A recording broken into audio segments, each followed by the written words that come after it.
Hello. Welcome back, friends, to PastQuest. This is the real story of Accept Who Are You. One of the greatest struggles in life is not physical, but mental. The constant habit of comparing ourselves with others. We look at the world and think, why is she so successful while I am not? But what we often fail to realize is this simple truth. Her journey and mine are not the same. Think about it carefully. If a fish spends its entire life wishing it could fly like a bird, it will always feel inadequate and broken. Yet in reality, that same fish holds the extraordinary power to swim across the endless ocean, something no bird could ever do. In today's world, with social media in front of us every single day, this problem has only become heavier. We scroll through our phones, we watch the lives of others, and unconsciously we begin to compare. We see someone else's highlight reel, their best moments, their brightest smiles, and we immediately start to believe that our own life is small, boring, and unworthy. In those fragile moments, we completely forget about the gifts we already carry within us. And slowly, this poisonous mindset begins to drag people down a dark road, towards sadness, emptiness, and hopelessness. That is why today's story is for anyone who has ever silently whispered in their heart, "I will never be as good as them." Listen carefully, because every part of this story has the power to change the way you see yourself forever. Meeting David. Once upon a time, in a little village not far from a busy town, there stood a wide and beautiful forest full of life. In that peaceful village lived a young boy named David. He was hardworking, respectful, and had a kind heart that everyone admired. But there was one heavy burden that followed him everywhere. David had the painful habit of constantly comparing himself to others. Whenever he saw his classmate John earn the highest marks in school, he would think with disappointment, "If only I were as smart as him." When he noticed his neighbor Mark, who was wealthy and lived in a big house, David sighed deeply. "I wish I had his money.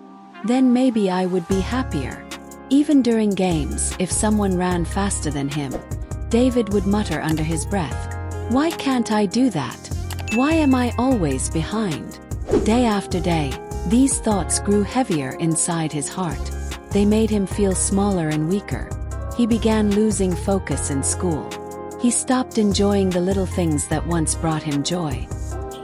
He walked through the village with his head down, convinced that no matter what he did, he would never be enough. Meeting Grandpa Thomas. One afternoon, something unusual happened. A wise old man arrived in the village, carrying only a walking stick and a gentle smile. Everyone knew him by the name Grandpa Thomas. He was famous for his wisdom, and people loved gathering around him to listen to his simple yet powerful advice. David, carrying the weight of his unhappiness, decided to approach him. With hesitation, he confessed, "Grandpa, I work hard, but whenever I see someone doing better than me, I feel miserable. No matter what I do, it feels like I'll never measure up."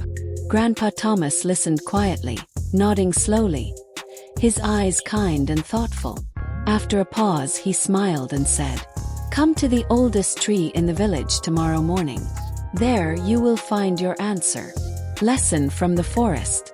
The very next morning, David woke up early and walked to the giant ancient tree that stood proudly in the middle of the village. Grandpa Thomas was already there, waiting patiently. "Look around you," he said softly. "What do you see?" David looked carefully at the forest. "There are so many trees," he replied. "Some are tall and wide, some are short and small. Some are heavy with fruit, while some have none at all."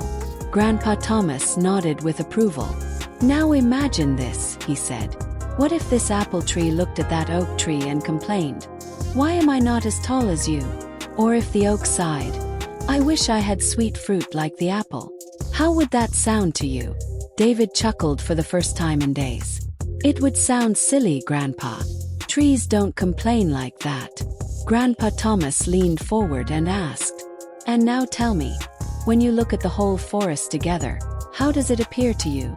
David's face softened. "It looks peaceful, beautiful. Everything seems just the way it should be."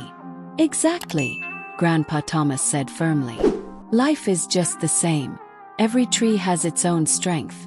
The apple tree offers delicious fruit. The oak stands tall and strong. They are different, but both are valuable. People are no different. Fish and bird analogy. After this, Grandpa Thomas guided David towards a small pond nearby. Fish swam gracefully in the clear water, while above them a bird soared high in the sky. "Tell me, David," Grandpa asked, pointing, "what if the fish wished to fly like the bird? Would that make any sense?" David shook his head instantly. "Of course not, Grandpa. Fish are meant to swim, and birds are meant to fly." "Then why?" Grandpa said gently, looking into David's eyes. "Do you spend your life wishing to be like someone else? You have your own path in this world. You have your own gifts too. Maybe you just haven't discovered them clearly yet. Your task is to find your strengths and walk forward with them." In that very moment, something inside David clicked. For the first time, he realized that every person is unique, and his constant comparisons were only stealing away his happiness. David discovers his path. From that day on, David made a quiet promise to himself. He stopped measuring his worth against others. Instead, he began focusing on his own efforts, his own small talents, and his own journey. Slowly, his confidence began to return. Life started to feel brighter and more hopeful again. He began noticing the beauty of his own progress. He started enjoying the simple things he once ignored. Years later, after working hard and staying true to his own path, David built a small business with his own hands. Through dedication and patience, he grew it into something that inspired the entire village. Whenever someone asked him, "David, how did you become so successful?" he would simply smile and reply, "Never compare yourself to others. If a fish tries to fly, it will always feel like a failure. But if it swims, it can master the whole ocean." The moral: embrace your journey. Always remember this. The sun and the moon do not shine together, yet both are equally important in the universe. The sun brings warmth and light, while the moon brings calmness and beauty. Neither competes with the other. Both simply fulfill their purpose. So find your own path. Walk it proudly in your own way. That is where true success and happiness live. Thanks for watching PastQuest. If you enjoyed the journey into history, don't forget to like, share, and subscribe for more amazing stories from the past. See you in the next quest.